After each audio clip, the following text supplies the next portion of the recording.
Media ప్రస్తుతం మనం బైరెడ్డి సిద్ధార్థ రెడ్డి గారి దగ్గర ఉన్నాము. సిద్ధార్థ రెడ్డి గారు సంక్రాంతి శుభాకాంక్షలు. మా అనంతపురం ఇచ్చేసినందుకు కూడా మీకు చాలా ధన్యవాదాలు. ఎందుకంటే చాలా ఆనందంగా ఉంది మా అనంతపురంలో మీరు రావడం అనేది. ఇప్పుడు రాబోయే ఈ ఎన్నికల్లో మీ యొక్క స్టెప్స్ ఎలా ఉండబోతున్నాయి? పార్టీ ఆదేశాల ప్రకారం నడుచుకోవడం మా స్టెప్. మాకంటూ ప్రత్యేకమైన కార్యాచరణ అంటూ ఏం లేదు. ముందుగా మీకు అలాగే అనంతపురం జిల్లా వాళ్లకు, మీ ఐ డ్రీమ్స్ వీక్షకులకు కూడా సంక్రాంతి శుభాకాంక్షలు. అంటే మీరు ఈ వైసీపీ పార్టీలో ఒక యూత్ ఐకాన్గా వెలిగిపోయారు. ఎక్కడ పోయినా కానీ మీ ప్రభంజనం అనేది మీకంటూ ఒక మార్క్, ఒక ప్రభంజనం అనేది ఉంది. దీన్ని ఎలా మీరు మన జగన్మోహన్ రెడ్డి గారికి ఇవ్వబోతున్నారు? మనం ప్రతిపక్షంలో ఉంటే కానీ ప్రభుత్వాన్ని తప్పుబట్టి ప్రభుత్వం యొక్క తప్పులను ఎత్తి చూపించి ప్రజల్లోకి పోతాం. కానీ ఇప్పుడు మనం ప్రభుత్వంలోనే ఉన్నాం కాబట్టి ప్రభుత్వం చేసిన మంచిని చెప్పుకుంటూ పబ్లిక్లోకి పోవాలా. రానున్న రోజుల్లో కూడా జగన్మోహన్ రెడ్డి గారు చేసిన మంచి గురించి ప్రజలకు వివరిస్తూ చెప్తాం. చంద్రబాబు నాయుడు గారు ఇన్ని రోజులు చేసిన మోసాల గురించి ప్రజలకు తెలియజేస్తాం, గుర్తు చేస్తాం.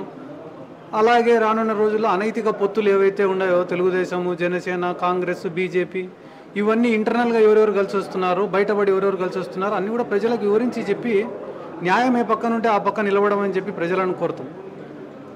ఈ సీట్ల మార్పు అనేది ఏ విధంగా చూస్తుంది?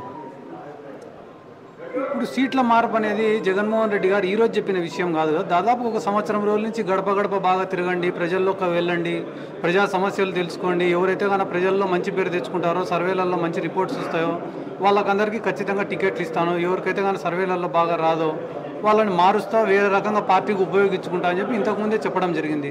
దాని ప్రకారమే తీసుకుంటున్నారు. ఎంతోమంది కొత్త కొత్త ఫేసెస్ వస్తున్నారు రాజకీయాల్లోకి. పాత వాళ్ళను, అనుభవాన్ని వాడుకుంటూనే కొత్త రక్తాన్ని కూడా ఎంకరేజ్ చేసుకుంటూ ముందుకు పోతున్నారు. కాబట్టి వైఎస్ఆర్ కాంగ్రెస్ పార్టీలో కూడా అందరూ కూడా దీన్ని యాక్సెప్ట్ చేస్తున్నారు. చాలా సంతోషంగా కూడా ఉన్నారు ఈ మార్పులు చేర్పులు. అంటే కొంతమంది అసంతృప్తితో వెళ్తున్నారు కదా, దాన్ని కొంతమంది అసంతృప్తితో వెళ్తున్నారు, బయటకు వెళ్తున్నారు కదా, వారి పరిస్థితి? ఇప్పుడు సీట్ రానప్పుడు చాలా మంది అసంతృప్తితో వెళ్తుంటారు. నేను కూడా 2-3 ఎమ్మెల్యేలు, ఎంపీలు వెళ్ళడం నేను చూసినాను. వాస్తవానికి అయితే కానీ వాళ్ళ లైఫ్లో ఎప్పుడు కూడా కలగా నిండారు వాళ్ళు ఎంపీలు అవుతారని చెప్పి, ఆ స్థాయికి ఎదుగుతారని. కాబట్టి వచ్చిన మొదటి రోజును గుర్తుపెట్టుకుంటే ఈరోజు ఈ నిర్ణయం అనేది తీసుకోరని నేను అనుకుంటున్నాను. ఇప్పుడు మరి ఈ 2024లో జగన్మోహన్ రెడ్డి గారి డ్రీమ్స్ ఎలా ఉండబోతున్నాయి? డ్రీమ్సా అంటే ఆయన విజన్, నెక్స్ట్ విజన్. మీరు ఐ డ్రీమ్స్ నుంచి వచ్చారని డ్రీమ్స్ అనే వస్తుంది అన్నిటికీ. విజన్ ఏముంది, ఆయన పబ్లిక్ మంచి చేయాలని ఒకటే విజన్తో ఉన్నాడు. పబ్లిక్ అకౌంట్లో ఇంత డబ్బులు వేయడం కానీ, ఇన్ని సంక్షేమ కార్యక్రమాలు, ఇన్ని అభివృద్ధి కార్యక్రమాలు విద్యా వ్యవస్థలో కానీ, వైద్య వ్యవస్థలో కానీ, అడ్మినిస్ట్రేషన్ని ప్రజల చెంతకు తీసుకొని పోవడం కానీ, ఈ వాలంటీర్ వ్యవస్థ కానీ, సచివాలయ వ్యవస్థ కానీ, ఈ ఆరోగ్య సురక్ష ఇటువంటి ఎన్నో ప్రోగ్రామ్స్, కొన్ని వందల ప్రోగ్రాంలు చేసినాడు. కాబట్టి జగన్మోహన్ రెడ్డి గారికి ఈరోజు అంత రెప్యుటేషన్, అంత గుర్తింపు. ఈరోజు ఎమ్మెల్యే అభ్యర్థులను కూడా చూడకుండా కేవలం జగన్ని, ఫ్యాన్ని చూసి ఓటేసే పరిస్థితి వచ్చిందంటే అది దానికి ఆయన విజనే కారణం.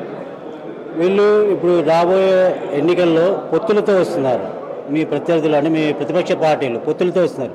ఈ పొత్తులు ఒకటే కాకోకుండా షర్మిలమ్మ గారు కూడా కాంగ్రెస్ పార్టీలో చేరి, షర్మిలమ్మ గారు కూడా మీకు ఆపోజిట్గా రాబోతున్నారు. దీని ప్రభావం ఎలా ఉండబోతున్నారు? మీరు ప్రభావం ఎలా ఉండబోతుందని అడగడమే తప్పు. ఎందుకంటే కానీ ఈ రాష్ట్రాన్ని విడగొట్టింది కాంగ్రెస్, రాష్ట్రానికి రాజధానిని లేకుండా చేసింది కాంగ్రెస్, రాష్ట్రాన్ని అప్పులపాలు చేసింది కాంగ్రెస్, విభజన చట్టంలో అన్ని హామీలను పొందుపరచకుండా రాష్ట్రాన్ని మోసం చేసింది కాంగ్రెస్. అటువంటి కాంగ్రెస్ వాళ్ళు ఇప్పుడు జనంలోకి పోతే కానీ జనాలు యాక్సెప్ట్ చేస్తారని కలలో కూడా అనుకోవద్దు. అంటే ఆ ప్రభావం ఏం చూపించదంట. నేను ఇంత స్పష్టంగా చెప్పినా కదా, ఈరోజు రాష్ట్రం ఇట్లా అయిపోయింది, ఒక రాజధాని లేకుండా అయిపోయింది అంటే దానికి కారణం ఎవరు? ప్రత్యేక హోదా రాష్ట్రానికి రాలేదంటే దానికి కారణం ఎవరు? అవన్నీ, ఆ గాయాలన్నీ ప్రజలు మర్చిపోయి ఈరోజు మళ్ళీ కాంగ్రెస్ పార్టీ వైపు చూస్తారని మీరు ఎందుకు అనుకుంటున్నారు? అంటే ప్రజల భావాలు అలా ఉన్నాయన్నమాట. అంటే ఈ పొత్తులో ఒక ఎత్తు అయితే ఇది ఒక ఎత్తులాగా కనబడుతుంది. ఇప్పుడు మీరు చెప్పినట్ల బీజేపీ రాష్ట్ర అధ్యక్షురాలు ఎవరు? పురంధేశ్వరి గారికి, నారా ఫ్యామిలీకి, నందమూరి ఫ్యామిలీకి ఉన్నటువంటి బంధుత్వం ఏంది? వాళ్ళు పోయి ఎందుకు వైఎస్ఆర్ కాంగ్రెస్ పార్టీ గురించి అగెన్స్ట్గా మాట్లాడుతున్నారు? ఏ రకంగా చంద్రబాబు నాయుడుకు సపోర్ట్గా మాట్లాడుతున్నారు? స్కిల్ డెవలప్మెంట్ స్కామ్లో చంద్రబాబు నాయుడిని అరెస్ట్ చేయడం తప్పని ఎందుకు చెప్తున్నారు? ఒకానొకప్పుడు బీజేపీ వాళ్ళే కదా ఆరోపించింది చంద్రబాబు నాయుడు మించిన అవకాశవాది లేడు, చంద్రబాబు నాయుడు అంత నియంత లేడు, దొంగ లేడు, అవినీతి పరుడు లేడని చెప్పి బీజేపీ వాళ్ళే కదా చెప్పింది. మళ్ళీ భువనేశ్వరి గారు ఎందుకు సమర్థిస్తున్నారు దాన్ని? అంటే ఈ పొత్తుల గురించే నేను చెప్తున్నాను. వాళ్ళకు అవసరం అనుకుంటే మంచోళ్ళు అయిపోతారు, కాదనుకుంటే చెడ్డోళ్ళు అయిపోతారు.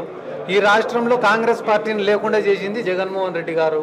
అటువంటి జగన్మోహన్ రెడ్డి గారిని ఏదో ఒక రకంగా దెబ్బ కొట్టాలని చెప్పి గుంటనక్కల్లా కాసుకొని కూర్చొని ఉన్నారు. కానీ పోయినసారి ఎలక్షన్స్కి ఈ ఎలక్షన్స్కి చాలా తేడా ఉంది. పోయినసారి ఎన్నికల్లో ఆయన పైన సింపతితోటి ఒక అవకాశం ఇవ్వాలా, కష్టపడుతున్నాడని అవకాశం ఇచ్చినారు. ఈసారి మాత్రం ఆయన చేసిన మంచి పనులను, సంక్షేమాలను, డెవలప్మెంట్ను చూసి అడ్మినిస్ట్రేషన్లో తెచ్చినటువంటి మార్పులు, ప్రజల చెంతకు ప్రభుత్వాన్ని తీసుకొచ్చిన నాయకునిగా గుర్తించి అంతకన్నా మంచి మెజారిటీ ఇస్తారని నేను అనుకుంటున్నాను.